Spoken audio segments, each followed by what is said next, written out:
The Mysterious Pond. Part 1, The Water That Remembers. Deep in the heart of an ancient forest, far from noisy roads and human settlements, there was a pond that appeared on no map. The old villagers called it the Black Eye. They said the water never rippled, even during the fiercest storms. They said that on moonless nights, a white mist rose from its surface, and whispers drifted from the depths. And they said one more thing. If you looked into the water at midnight, the pond would not show your reflection. It would show your greatest fear. Chapter 1, The Legend. The village of Verbici stood on the edge of the forest. A small, quiet place of wooden houses, narrow dirt roads, and fields of rye that swayed like waves in the wind. Everyone in the village knew the story of the Black Eye. Children whispered about it around campfires. Adults avoided speaking of it after sunset. And the elderly crossed themselves whenever its name was mentioned. 17-year-old Marko did not believe in any of it. Ghost stories were for children. Every mystery, he believed, had a rational explanation. Fog, strange noises, disappearances, all of it could be explained. At least, that was what he thought. Until the night his grandfather finally told him the truth. The evening was cool and silent. Marko sat with his grandfather, Stepan, on the porch of their old house. The old man smoked his pipe and stared toward the dark line of trees in the distance. After a long silence, he spoke. "The mist is over the pond tonight." Marko smiled. "The spirits having a meeting?" Stepan did not smile. "Do not joke about that place." Marko noticed the seriousness in his grandfather's voice. "Why?" The old man took a slow breath. "Because your father laughed too." Marko froze. His father had disappeared 10 years ago. He went into the forest one autumn afternoon and never returned. Search parties combed the woods for weeks. They found only his compass near an old swamp. Nothing else. No footprints. No body. No explanation. Marko looked at his grandfather. "You think he went to the pond?" Stepan nodded. "And if he did?" The old man's eyes darkened. "Then the pond kept him." Chapter 2, Into the Forest. Marko could not sleep that night. His father's disappearance had always been a wound that never healed. His mother avoided talking about it. His grandfather spoke only in fragments. But now Marko had a clue. If his father had gone to the Black Eye, perhaps answers were still waiting there. The next morning, Marko packed a flashlight, a camera, a notebook, and his father's old pocketknife. He told his mother he was meeting friends at the river. Instead, he walked into the forest. At first, the path was familiar. Birds sang overhead. Sunlight filtered through the pine branches. But after an hour, the trees grew taller and denser. The air became cold and damp. Even the birds fell silent. Then Marko found an old wooden sign, half buried in moss. The faded words read, "Do not go further." Marko stared at it for a moment. Then he stepped past it. Chapter 3, The Pond. The forest suddenly opened. Before him lay a perfect circle of black water. The surface was as smooth as glass. Not a single ripple disturbed it. The pond reflected the sky so clearly that it seemed bottomless. On the far shore stood a crumbling gazebo, nearly swallowed by vines. Marko felt a strange pressure in his chest. The place seemed unreal. Frozen in time. He approached the water's edge. Looked down. His reflection stared back. But then, the reflection smiled. Marko stumbled backward. His own face had not moved. He blinked. The reflection was normal again. Breathing hard, he forced himself to look once more. Something glinted beneath the surface. A silver object resting on the dark bottom. A wristwatch. Marko's heart pounded. It looked exactly like the watch his father used to wear. And then, from somewhere across the pond, a voice whispered, "Marko." Chapter 4, The Voice Across the Water. Marko spun around. The forest behind him stood motionless. Tall pines rose like black pillars, and the silence was so complete that he could hear his own heartbeat. Again, the voice drifted across the water. Marko. It was faint, almost carried by the mist, but unmistakable. His throat tightened. It was his father's voice. The same deep, calm tone he remembered from childhood. The voice that used to tell bedtime stories and promise that no darkness could ever hurt him. Marko stepped toward the pond. "Dad?" The word trembled on his lips. No answer.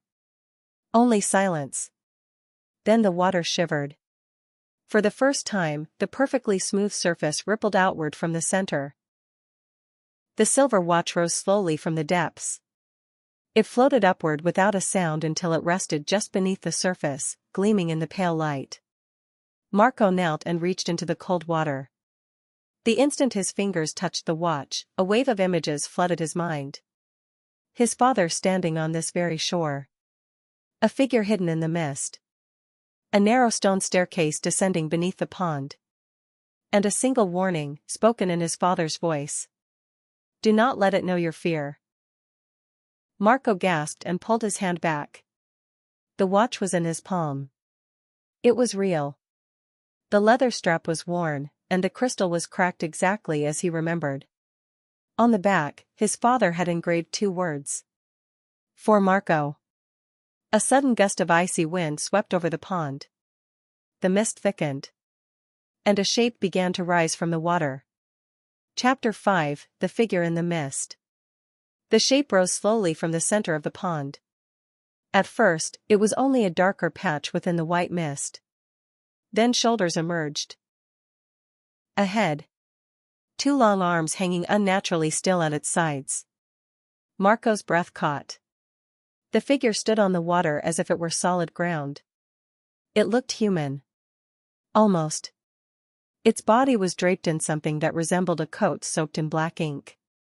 Water streamed from the sleeves, yet the pond remained perfectly calm. Its face was hidden beneath the shadow of a wide-brimmed hat. Marko staggered backward. "Who are you?" The figure did not answer. Instead, it raised one hand and pointed toward the old gazebo on the opposite shore. Then it spoke in a voice like wind moving through dead leaves. "Your father is waiting." The words cut through Marko like ice. Every instinct told him to run. But he had come for answers. He tightened his grip on the watch and began walking along the edge of the pond. The figure remained in the center, motionless, turning as he moved, always facing him.